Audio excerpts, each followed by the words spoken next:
Mapalad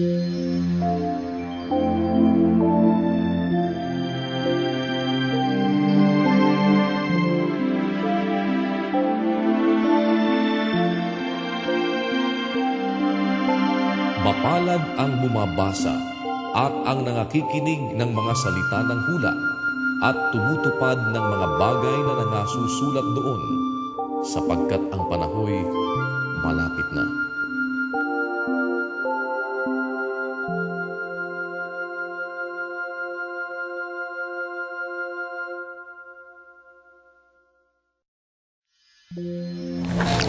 Magandang gabi po. Alas 8 na naman po ng gabi. At kagaya ng lagi namin pong ipinag-aanyaya, tuwing sumasapit ang ganitong oras, tayo po ay nagbibigay ng pansin at nagbibigay ng munting oras sa pagbabasa ng mga talata ng banal na kasulatan. Ito po ay isa sa mga mahalagang bagay na amin pong ibig na maiparating sa inyo.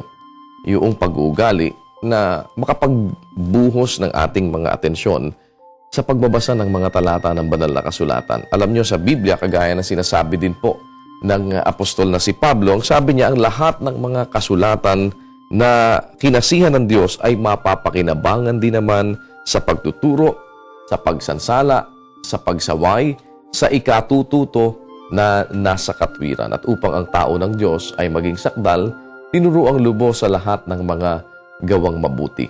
Kaya, para po tayo ay matuto ng kabutihan, napakarami ho ng mga bagay na ating makukuha pag ang Biblia ang ating babasahin.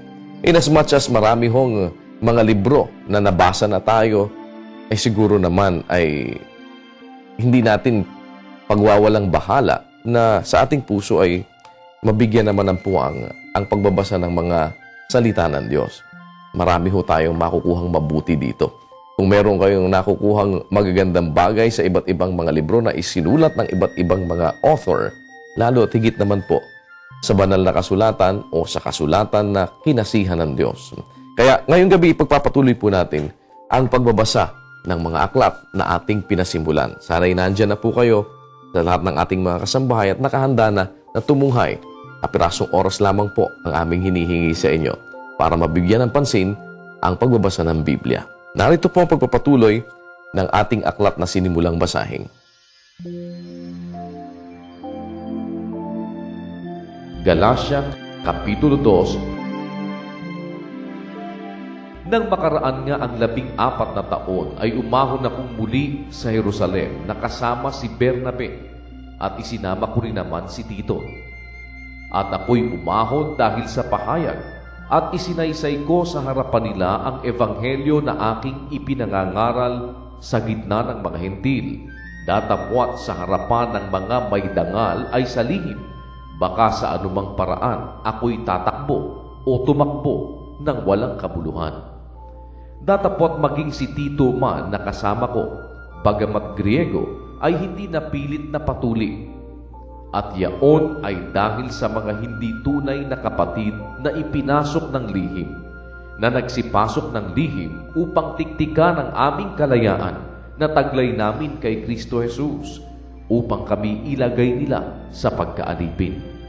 Sa mga yaon ay hindi kami napahinuhod na supilin kami kahit isang oras, upang ang katotohanan ng ebanghelyo ay manatili sa inyo. Datapwat ang mga wari may dangal ng kaunti, maging anuman sila, ay walang anuman sa akin. Ang Diyos ay hindi tumatanggap ng anyo ni numan. Silang may dangal, sinasabi ko, ay hindi nagbahagi sa akin ng anuman. Kundi bagkus nang makita nila na sa akin ay ipinagkatiwala ang ebanghelyo ng di pagtutuli, gaya rin naman ang pagkakatiwala kay Pedro ng ebanghelyo ng pagtutuli, sapagkat ang naghanda kay Pedro sa pagkaapostol sa pagtutuli ay naghanda rin naman sa akin sa pagkaapostol sa mga hentil. At nang makita nila ang biyayang sa akin ay ipinagkaloob, ang mga kanang kamay ng pakikisama ay ibinigay sa akin at kay Bernabe ni Santiago at ni Cephas at ni Juan, sila na mga inaaring haligi upang kami ay magsiparoon sa mga hentil at sila'y sa pagtutuli.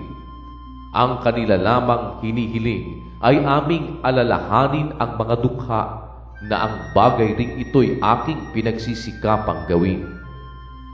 Ngunit nang dumating si Cephas sa Antioquia, ay sumalangsang ako sa kanya ng mukhaan, sapagkat siya'y nararapat hatulan. Sapagkat bago nagsidating ang ilang mula kay Santiago, ay nakisalo siya sa mga Hentil.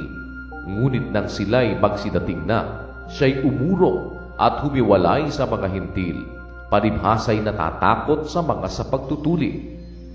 At ang ibang mga Hudyo ay nagpakunwari rin namang kasama niya, ano pat pati si Bernabe ay nabuyo sa kanilang pagkukunwari. Ngunit nang aking makita na hindi sila nagsisilakad ng matuwid ayon sa katotohanan ng Ebanghelyo, sinabi ko kay Cephas sa harapan nilang lahat, kung ikaw na Hudyo ay namumuhay gaya ng mga Hentil at di gaya ng mga Hudyo, bakit mo pinipilit ang mga Hentil na mamuhay na gaya ng mga Hudyo? Tayo'y mga Hudyo sa katutubo at hindi mga makasalanang Hentil. Bagamat naaalaman na ang tao ay hindi inaaring ganap sa mga gawang ayon sa kautusan, maliban na sa pamamagitan ng pananampalataya kay Hesukristo, tayo rin ay nagsisampalataya kay Kristo Jesus upang tayo'y ariing ganap sa pamamagitan ng pananampalataya kay Kristo at hindi dahil sa mga gawang ayon sa kautusan, sapagkat sa mga gawang ayon sa kautusan ay hindi aariing ganap ang sinumang laman. Ngunit kung samantalang ating pinagsisikapan na tayo'y ariing ganap kay Kristo, ay tayo rin naman ay nangasusumpungang mga makasalanan, si Kristo baga ay ministro ng kasalanan? Huwag nawang mangyari. Kung akin ngang muling itayo ang mga bagay na aking sinira, sa aking sarili ay pinatutunayan ko na ako'y suwail. Sapagkat ako sa pamamagitan ng kautusan ay namatay, sa kautusan upang ako'y mabuhay sa Diyos. Ako'y napako sa krus na kasama ni Kristo. At hindi na ako ang nabubuhay, kundi si Kristo ang nabubuhay sa akin. At ang buhay na ikinabubuhay ko ngayon sa laman ay ikinabubuhay ko sa pananampalataya. Ang pananampalataya na ito'y sa anak ng Diyos na sa akin ay umibig at ibinigay ang kaniyang sarili dahil sa akin. Hindi ko niwawala ng halaga ang biyaya ng Diyos, sapagkat kung sa pamamagitan ng kautusan ay ang katwiran, kung gayoy si Kristo ay namatay ng walang kabuluhan. Marami po mga bagay tayong natutunan at nakikita dito sa mga talatang ating binabasa. Pero maaaring meron hong mga hindi lubos na maliwanag sa atin. Siguro po, maaari kayong tumawag sa amin o kung meron po kayong mga gustong itanong, pwede po ninyong tawagan ang palatuntunang Ang Dating Daan, ang palatuntunang Itanong Mo kay Soriano. Sa pamamagitan po ni Brother Eli Soriano ay pwede po nating itanong ang mga bagay na maaaring hindi lubos na maliwanag sa mga talatang ating binabasa. Si Brother Eli po ang nangunguna sa ating palatuntunan dito sa Ang Dating Daan at sa iba't ibang mga programa po dito sa UN Television na kanya pong iniho-host. Kaya huwag ko kayo mag-aatubili. Kung meron namang mga nasa malalayong mga lugar at hindi ko kayo makakatawag, pwede rin kayo sigurong sumulat dito po sa ating Itanong Mo kay Soriano at dito po sa Ang Dating Daan. Si Brother Eli Soriano po ay laging handa na magbigay naman ng tugon sa pamamagitan din ng pagbasa ng mga talata ng banal na kasulatan. At bukas, huwag ko kayo mawawala. Kung hindi pa po alam ng ibang mga kaibigan natin, ng ating pong ibang mga kasambahay, sana yayain natin sila at kumbinsihin natin sila na magbasa ng Biblia. Wala pong masama kung ito'y pagtutuunan natin ng pansin na kahit sa kapirasong oras lamang ng ating mga buhay ay magkaroon po ng puwang ang mga salita ng Diyos. Dahil lagi nating tatandaan, mapalad ang bumabasa.